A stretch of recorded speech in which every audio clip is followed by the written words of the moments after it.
আসেন আপনাদেরকে দেখাই আমি বাড়ির থেকে কি কি নিয়ে আসলাম। এই ব্যাগটা বাড়ির থেকে নিয়ে আসছি, আসেন দেখাই আপনাদেরকে কি কি।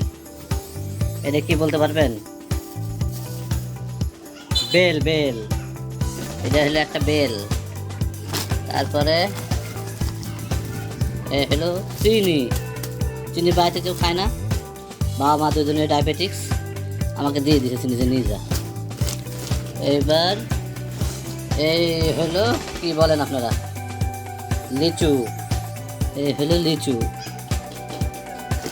আর এই হলো কি বলেন, এটা কি বলেন, এই হলো দুধ, গরুর খাঁটি দুধ, একদম অরিজিনাল দুধ।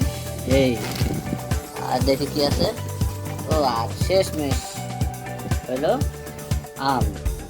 এই হলো আম নিয়ে আসলাম। আচ্ছা ঠিক আছে, সকলকে বাই বাই।